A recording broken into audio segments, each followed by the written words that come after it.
My mom stole my wife's jewelry to pay off my sister's second mortgage. She expected us to protect the family. Instead, we filed a police report. My sister lost the house. My mom ended up with a record, and both are permanently locked out. Hey Reddit, my family's always treated my life like their personal toolbox. I finally pulled away, built my own stability, but turns out they weren't done using me yet. Before everything blew up, here's how it started. Alright, so I'm Ross. I'm 31, work in IT security, married to Alice, who's 29 and honestly has more patience than anyone in my entire bloodline. We've got a 2-year-old son who thinks drawers exist only so he can empty them. Family dynamic? Let's just say I grew up as the responsible one, which in my family means I don't cause chaos, so everyone assumes I can handle theirs. My mom, Adeline, runs on guilt trips and denial.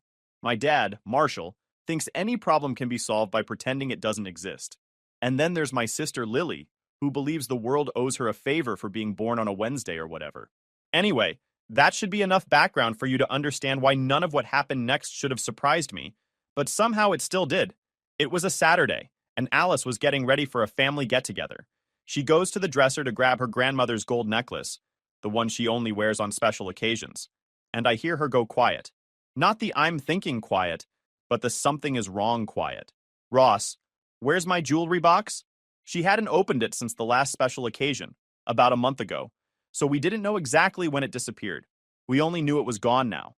Now, this jewelry box isn't just a necklace. It had basically her whole inheritance inside it. Her grandma's gold necklace with a diamond pendant, matching gold and diamond studs, a thin gold bracelet engraved with her grandmother's initials, a vintage pearl brooch, 2 rings, 1 sapphire, 1 emerald, passed down through multiple generations, a silver charm bracelet from when she was a kid, and an old antique pocket watch her grandmother kept for sentimental reasons. Stuff that mattered. Stuff you don't just misplace. I walk over thinking she just shoved it in another drawer while cleaning. Happens. But I open the drawer and it looks like a crime scene. Empty. Clean as a whistle. No jewelry box, no stray earring backs, nothing. I said, well, unless it sprouted legs, someone moved it. Alice didn't even crack a smile. That's when I knew it was serious. We tore the place apart. Bedroom drawers, closet shelves, nightstands, under the bed, bathroom cabinets, the linen closet, the car, even checked the stroller because our son treats that thing like a portable storage unit. Nothing. Alice started checking bags she hadn't used since last summer. I checked inside our kid's toy bins because he once hid my keys in his sock drawer for reasons only toddlers understand. Still nothing. We asked the babysitter and she looked actually confused. Like, why would she even know what the jewelry box looks like? So no help there. Then we started thinking about everyone who'd been in our place recently. And since Alice hadn't opened that box in weeks, recently meant the whole last month. My parents came over Tuesday. Lily stopped by Thursday. The plumber was here Wednesday. And Mom and Lily had also been over a few weeks back for a visit the baby session that somehow turned into a Lily money crisis meeting. I remembered Lily wandering down the hallway at one point, saying she was looking for the bathroom, even though the bathroom door is literally right next to the kitchen. I brushed it off at the time. Lily treats boundaries like suggestions, but now it's stuck in my head. We kept casually searching throughout the week whenever an idea popped up, but by Friday the situation was clearly not a "we misplaced it" thing. Then the letter showed up. Plain white envelope. Looked like junk mail. It was addressed to me from a local pawn shop. I opened it expecting some spam about buying gold or whatever. Instead, it was a reminder that your pledged items were due for payment before the shop forfeited them. Listed items included exactly what the jewelry box had. I stared at that list for a good minute. Then I walked over to Alice, handed it to her, and said, apparently I've been running a side hustle pawning your grandma's jewelry in my sleep. She didn't laugh. She looked like someone punched her in the stomach. I called the pawn shop right away, and the guy on the phone told me he couldn't discuss details unless I came in with ID. Standard procedure, fine. But his tone? His tone said something was definitely wrong. I hung up, showed Alice the letter again, and said, I'm going there first thing tomorrow. She nodded, but she kept staring at the list like she was memorizing it. This wasn't about money. Some of those pieces were priceless to her. Next morning, I got up early, grabbed the letter, and drove over. I walked into the pawn shop already irritated because I had a bad feeling about what I was about to hear. Place was small, smelled like dust and old metal. I walked up to the counter and said, I got this letter saying I pawned things I definitely didn't pawn. So, who used my name? The employee took the letter, typed something into the system, looked at the screen, then at me like he was gearing up to explain something I wouldn't want to hear. Yeah, these items were pawned here about a month ago. I leaned on the counter. Cool. Love that for me. Only problem is I didn't pawn anything, so who did? He hesitated the way people do right before they ruin your day. I can't give names without police involvement, but I can tell you the ID used wasn't a match for you physically. Meaning? He spins the monitor slightly. Not enough for me to see everything, just enough to throw me a bone. The person was older. Woman. 50s maybe. I couldn't help it. I laughed. Not because it was funny, but because it confirmed exactly what I didn't want to admit out loud. Fantastic, I said. So someone stole my wife's family heirlooms and used outdated info from a version of me that existed back when flip phones were cutting edge. Let me guess. They also didn't bother changing the emergency contact, because that would require effort? He cracked a small smile, which I assume is rare in his line of work. The paperwork has your full legal name and your current address, but the ID number they used is an old format, like it was pulled from ancient records. Ancient records. Cute. That meant only one person had access to those. Adeline, queen of keeping old documents just in case. I asked, when were the items pawned? He read the date, and my stomach dropped. It lined up with that visit a few weeks back when Mom and Lily were just seeing the baby and then camped on our couch talking about Lily's money problems. I asked one more question. Anything else I should know? He shook his head. You'll want to bring this to the police. We can release more information if they contact us. I nodded. All right. Appreciate the honesty. And next time someone tries to use my name, maybe ask them why I aged 30 years overnight. He snorted. Trust me, I had questions. I walked back to my car, and the second I sat down, my phone buzzed. A text from Lily. Did Mom say anything to you about the mail? I told her you'd probably freak out. I stared at the screen. So she knew something was coming to me. Of course she did. I responded, yeah, got a letter. Very interesting reading material. Pass my thanks along to whoever forged my signature. She replied instantly, what? Why are you being weird? I put my phone down. I wasn't about to get sucked into Lily's dramatic vortex while sitting in a car in front of a pawn shop. Instead, I pulled up an old memory I hadn't thought about in years. A checking account my mom opened for me when I was a teenager to teach me responsibility, which mostly meant she controlled it until I moved out. I never bothered closing it because it had basically nothing in it, and I assumed it died a quiet death. At the pawn shop, one detail kept chewing at me. The guy had mentioned paperwork. Paperwork means payout method. So I called back and said, hypothetically, if the police request records, does your ticket show how the seller got paid? He didn't give me names, but he did say, yeah, it shows the payout method on the ticket. And suddenly, I knew exactly where to look. While I'm still sitting there, another text pops up from Lily. Mom said something might show up because of some paperwork she filled out. Don't make a big deal out of it. She was trying to help me. I almost laughed out loud. Only Lily could phrase, stealing from my house and pawning my wife's family heirlooms as help. I typed out, we'll talk later, in person. Lily didn't like that. Why? Why in person? I ignored the follow-up texts because I already knew what I needed to do. I drove home. Alice was sitting on the couch, legs crossed, holding our son who was half asleep on her shoulder. She looked up at me, eyes asking 1,000 questions. Well, she said. I sat next to her. Pawn shop confirmed everything. Someone used my name. Older woman. They pawned your grandma's necklace, earrings, bracelet, both rings, the brooch, the charm bracelet, everything. Alice's hand went over her mouth. And, I added, I'm pretty sure the cash went into my old joint account with my mom. She stared at me like she was trying to process it slowly, carefully, because the other option was crying. After a few seconds, she said, are you going to talk to her? Yeah, I said, standing up. Right now. She grabbed my arm gently before I could grab my keys. Ross, don't hold back. She needs to hear it. I smirked. Oh, trust me. I'm past holding back. And with that, I walked out the door, ready to get answers, or start a war if that's what it took. By the time I pulled into my parents' driveway, I wasn't even angry anymore. I was just ready, calm in the way a storm is calm before it rips someone's roof off. I didn't bother knocking. I walked in because they never locked the door. Adeline always says, family should feel welcome, which is funny because she definitely doesn't mean me. I stepped inside and immediately heard voices. Lily was there, of course. Her voice carries like a trumpet no one asked to hear. I'm telling you, it's not my fault the bank wants the money now, Lily was saying. They're being ridiculous. Then Adeline chimed in, sounding exhausted but also dramatically put upon. Sweetheart, banks don't care about people. They only care about numbers. Your brother should help. He's doing well. He can afford it. Oh, this was going to be fun. I walked into the living room. Lily was sprawled on the couch like a queen waiting for grapes, scrolling her phone. Adeline sat next to her, patting her leg like she was consoling a heartbroken child. Marshall was in his recliner pretending to read the newspaper, which is his favorite hiding spot when he knows something stupid is happening but doesn't want to intervene. Perfect, I said. The whole circus is here. Makes this easier. Adeline's head snapped up. Ross, you didn't call. Yeah, I said, holding up the pawnshop letter. Because I wanted to surprise you. Apparently that's a family tradition now. Lily rolled her eyes. Oh my God, Ross, drama already. I looked straight at Adeline. So, want to explain why a pawnshop thinks I pawned my wife's inheritance? Adeline blinked 3 times too fast. A sure sign she was about to lie. I don't know what you're talking about. Try again, I said, sitting on the arm of the couch like I owned the place. Older woman. Used my old ID info. Pawned jewelry from my house. The same day you and Lily visited. Ringing any bells? Lily crossed her arms. You're being rude.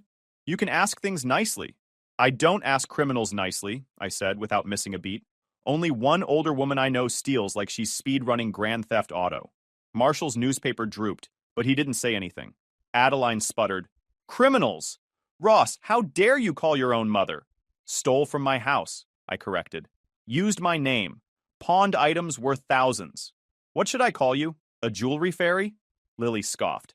Ugh, you're being ridiculous. Mom was trying to help me. I turned to her. Let me get this straight. You needed money, so Mom broke into my bedroom, stole Alice's grandmother's jewelry, and pawned it. And somehow that's supposed to make sense to me? Lily tossed her hair like she was on a reality show. You guys don't even use that jewelry. It was just sitting there. Oh, sorry, I said. Let me go pawn your stuff while you're not home. I'll leave you a thank you note. That's not the same, she snapped. Why not? I asked. Because you think you're entitled to everyone else's property? She stood up, pointing a finger at me. I needed that money. My house is on the line. I can't just magically make cash appear. And apparently, I said, you also can't magically make good decisions. Adeline shoved Lily's hand down. Ross, please stop attacking your sister. She's under a lot of stress. Yeah, I said. And now my wife is under stress because you emptied her jewelry box like a raccoon in a dumpster. Adeline's lips tightened. We were going to replace it eventually. Were you going to replace her grandmother too? I snapped back. Lily gasped dramatically, like I'd insulted royalty. You're disgusting. No, I said. I'm honest. Something you 3 should try sometime. Adeline suddenly stood up, voice shaking. Not with fear, but with offended pride. We are family. We help each other. If we took something, it was because we knew you wouldn't mind helping your sister. Oh, I mind, I said. I mind so much I'm filing a police report. The room froze.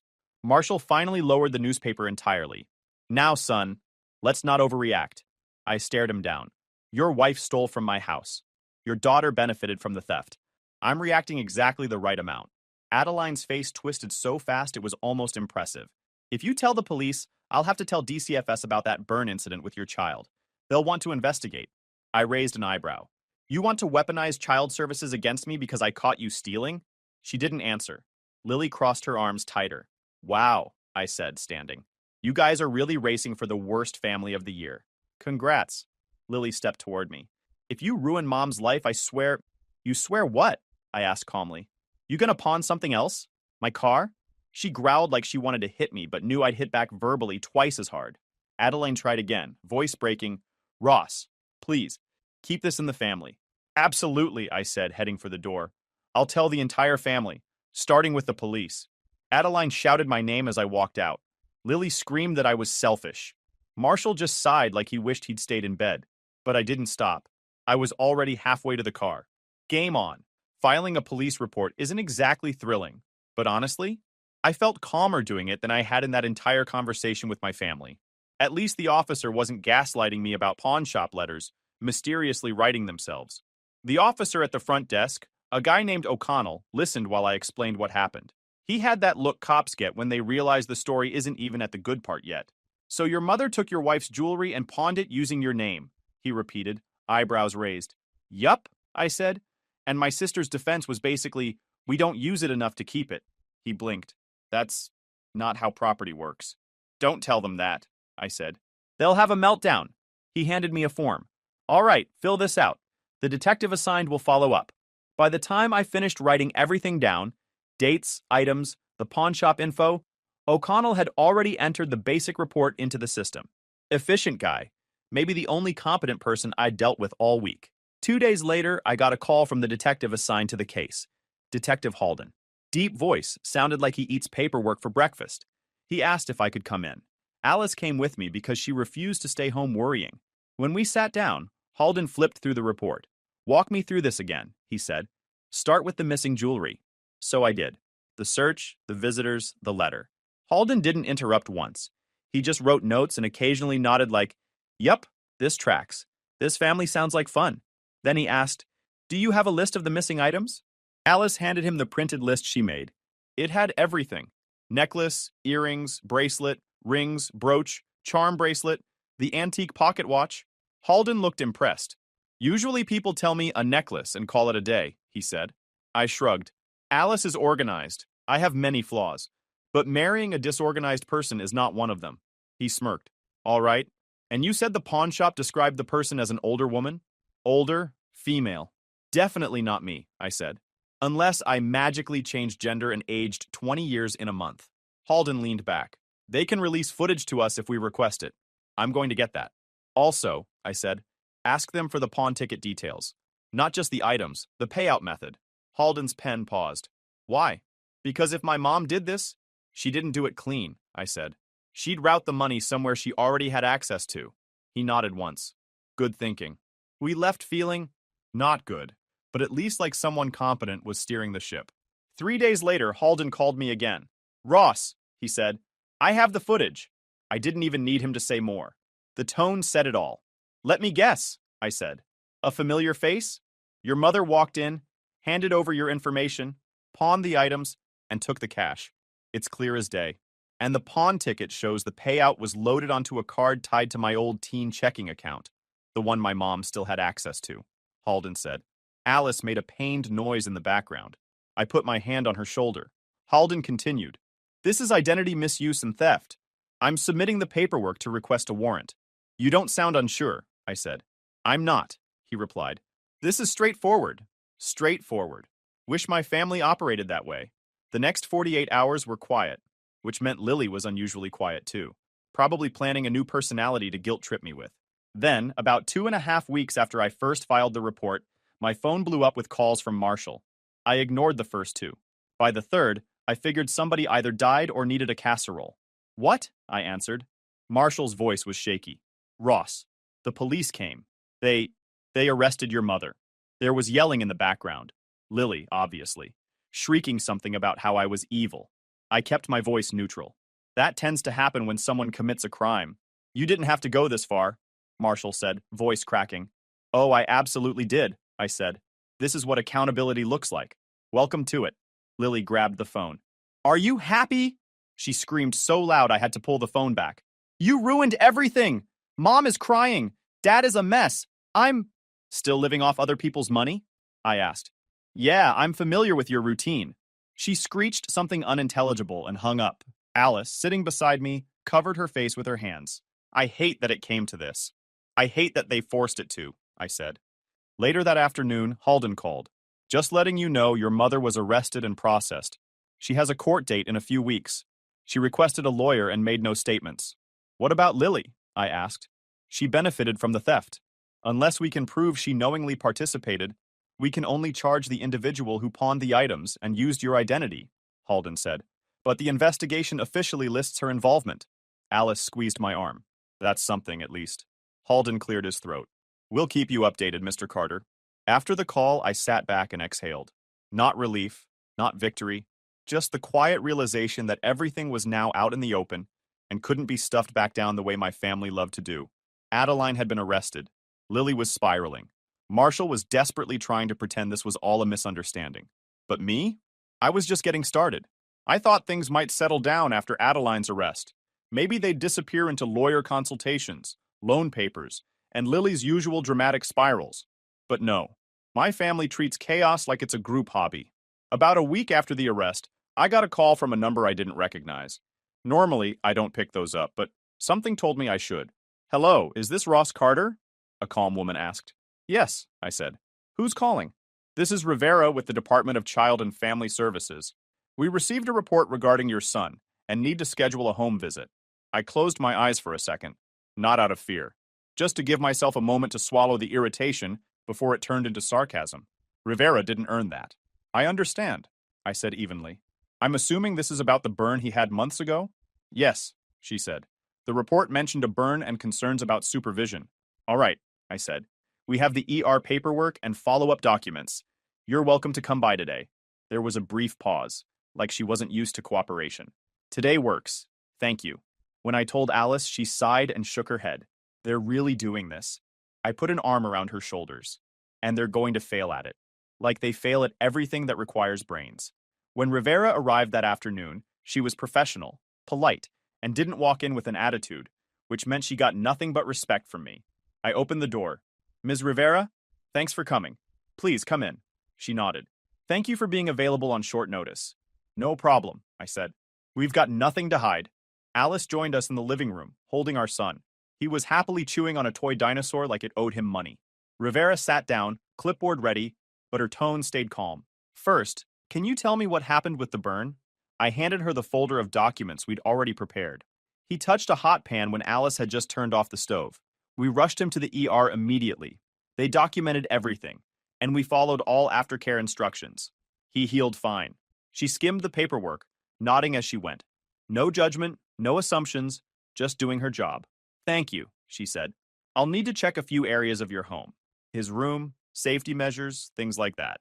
Whatever you need, I said, gesturing toward the hallway. You'll probably find the house safer than a bubble wrap factory. My wife doesn't play around with baby-proofing. Alice smiled at that, and Rivera smiled too. She checked everything methodically. Crib height, outlet covers, cleaning supplies placement, medicine cabinet, pantry, kitchen setup. She even knelt to check the locks on the lower cabinets.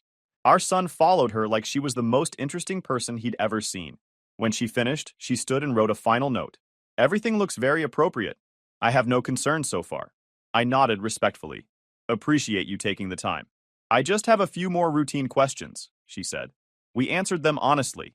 Daily routines, meal schedules, childcare arrangements, discipline methods. Rivera wrote down our responses, occasionally nodding. When she finished, she closed her folder. All right, I'll be marking this report as unfounded. Alice let out a breath. Thank you. Rivera stood to leave. I can't comment on who submitted the report, but some cases clearly don't match the concerns listed. I walked her to the door. If you ever need anything else from us, call anytime. And thank you again for treating us fairly. She gave a small, appreciative smile and left. As soon as the door shut, my phone buzzed. I didn't have to look to know who it was. Lily. So? Enjoy DCFS? Maybe next time don't get mom arrested. I stared at the message, shook my head, and typed, Case closed. Try again. She called instantly. I answered, mostly because I was curious what delusion she'd go for this time. She didn't even breathe before yelling, You think this is funny? No, I said calmly, but I do think you're predictable. You ruined Mom's life. No, I said, keeping my voice level. Mom ruined her own life. I protected mine. She sputtered. If you had just helped me with my mortgage, there it is, I cut in. The Lily classic. You needed money, so naturally the whole world should pay for it. You're unbelievable, she snapped. And you're irresponsible, I said. Bad combo. She screeched something before I ended the call. An hour later, Marshall left a voicemail with his signature mixture of guilt and denial. Ross, son, this is tearing the family apart. Can we please talk? Privately? Without all this legal stuff? Delete. That night, Alice and I sat on the couch after putting our son to bed. She leaned against me. I'm glad you stayed calm today, she said. Rivera was doing her job well, I replied. Respect goes both ways. And the rest of your family? She asked. I smirked. They get what they earn. Alice nodded and took my hand. They don't realize, she said quietly, that you're not someone who folds. Nope, I said, and they're finally learning that. Detective Halden called me on a Wednesday morning while I was eating breakfast. I saw his name on the screen and answered immediately. Alice looked at me over her coffee, waiting. Morning, Ross, Halden said. I wanted to update you before the paperwork goes through. The state attorney reviewed the case. I already knew what was coming. That tone, not bad news, not good news, just bureaucratic disappointment. Let me guess, I said. They dropped it. A brief pause. They decided not to file charges, Halden said. Not because it didn't happen. It did. It's because the state attorney's office is declining based on priorities. They're pushing it towards civil court and restitution instead of taking it criminal. I let out a slow breath. So, yes, she did it, but no thanks? That's basically it, he said. The evidence is solid. They're just choosing not to spend the resources on it. I leaned back in my chair and rubbed my jaw. So she stole thousands in jewelry, used my identity, pawned it on camera, and the official stance is not worth the resources? Great system.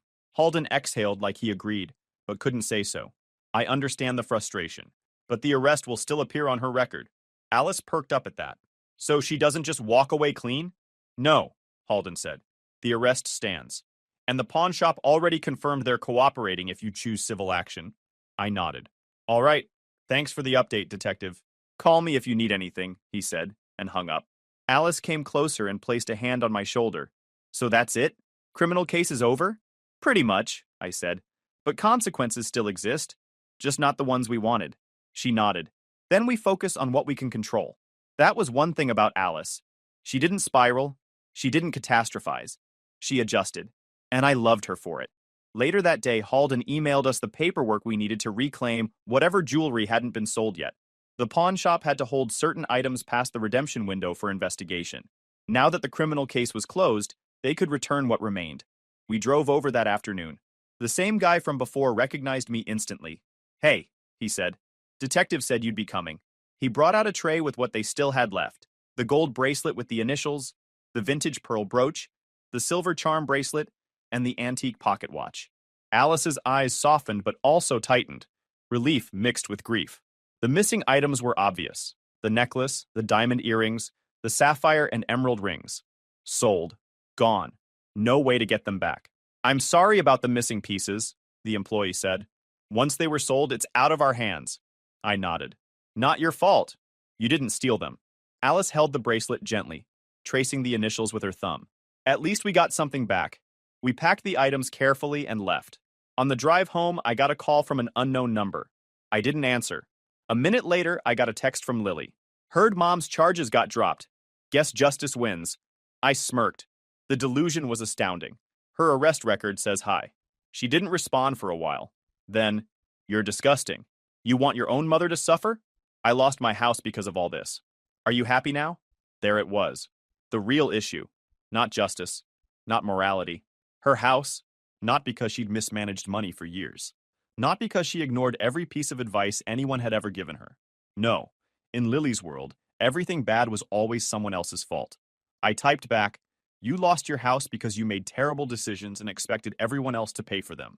She replied instantly, Mom was trying to help me. By stealing from my wife? Yeah, heroic. She didn't reply after that. When we pulled into the driveway, Alice reached over and took my hand. You handled that well, I shrugged. Handling Lily is like talking to a brick wall. Only the wall doesn't scream back. We went inside. Our son was napping. The house was quiet. And for once, I wasn't waiting for something awful to happen. I had a list of things to do. Practical things. First, change the locks. I called a locksmith that evening. When he arrived, he didn't ask questions, just swapped out the hardware and handed me the new keys.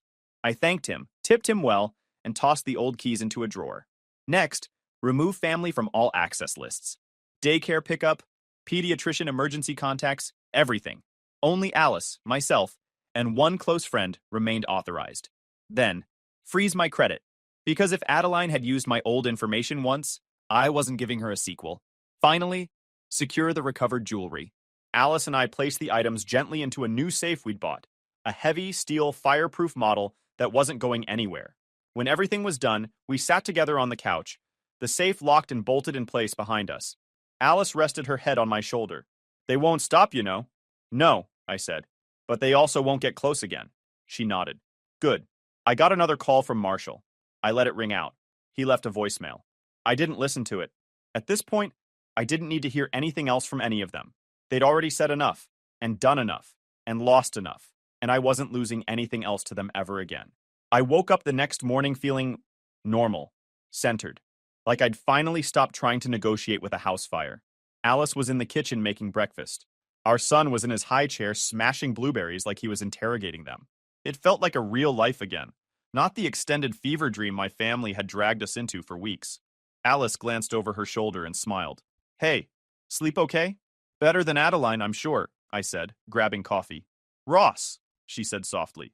But I caught the smile she was trying to hide. What? Accurate is accurate. While we were eating, my phone buzzed again. Marshall, of course. Persistent in the way only a man who refuses to face reality can be. I let it ring. 2 minutes later, a text popped up. Son, please talk to me. Your mother is devastated. This isn't you. I raised an eyebrow. This isn't me, I repeated. Sure, because me setting boundaries is apparently a personality shift. Alice snorted softly. They really think you're still 16. Yeah, I said. Except now I have a spine, a mortgage, and the legal system on speed dial. After breakfast, we took our son to the park. Normal stuff. Swing sets, slides, toddlers arguing about who owns which shovel. It was one of those perfect weather days where the air feels clean and the sunlight doesn't try to cook you alive. For the first time in a long time, I wasn't scanning my thoughts for the next crisis. No waiting for the next letter, phone call, meltdown, just being. Then my phone buzzed again. Unknown number. But the text gave it away instantly. Lily? I know you blocked me, but I need to talk. This isn't fair. I lost everything because of you. I didn't reply. I didn't even open the message fully. I just slid the phone back into my pocket. Alice noticed. Your sister? Mm-hmm. Want to vent? Nope, I said. I'm retiring from doing emotional labor for idiots. She laughed. Proud of you. We walked for a while, pushing the stroller, letting our son babble at ducks. At one point, Alice slipped her hand into mine. I'm glad you didn't bend this time, she said. I'm done bending, I replied. Every time I bent, they took it as permission. And when we got home, there was a letter taped to our door. Because apparently my family has discovered guerrilla messaging tactics. It was from Marshall. His handwriting was unmistakable. Ross, we need to fix this. Your mother is not sleeping. Lily is in a very bad place. I know things were done wrong, but family must stay together. Please meet with us. We can talk without anger. I sighed. He really thinks this is a sitcom Family Feud episode. Alice read it over my shoulder. What are you going to do? I folded the paper neatly and placed it in the trash. Exactly what I just did. She nodded approvingly. That evening, I started doing the final things I should have done years ago. Blocking emails, removing shared accounts, deleting old cloud folders, backing up important documents, and putting them in the safe. Alice helped me list everything we wanted locked down, and we walked through the house making sure nothing was accessible to anyone but us. Then I called daycare and updated the records again just to reinforce it. No pickup authorization for Adeline or Lily. No exceptions. After all that, it was quiet. Really quiet. Unsettling at first, then comfortable. Like the silence after turning off a noisy fan you didn't realize was bothering you. A few days passed with no calls, no texts, no surprise appearances. Lily went dark. Marshall stopped leaving voicemails. Adeline didn't attempt another DCFS stunt. Instead, the only thing I heard was through a cousin. Lily had launched a full-blown sympathy campaign on Facebook. Posts like, when your own blood betrays you, some people care more about objects than family. I've lost everything and nobody cares. Classic Lily. Rewriting the story before the ink dries. I didn't care. Alice didn't care. And honestly, our lives were better without the noise. One night after we put our son to bed, Alice and I sat on the couch with the safe open next to us. We took out the pieces we got back from the pawn shop. The bracelet, the brooch, the watch, the charm bracelet. Alice held the bracelet for a long time. It's not everything, she said quietly. I know, I said, but it's something. And the rest? We're not losing anything else to them. Ever again. She leaned her head on my shoulder. Promise? I kissed the top of her head. Promise. We locked the safe, slid it back into its hidden alcove, and closed the panel. End of story. Except not really, because stories don't end cleanly in real life. But this chapter of our lives? This part where my mother steals from me, my sister throws tantrums, and my dad pretends none of it happened? That part was over. And I wasn't doing it a second time. If you enjoyed this video, please hit that subscribe button. It really helps the channel and help us bring you more and better stories. Thanks. For stories, thanks. For stories, thanks. For stories, thanks. For stories.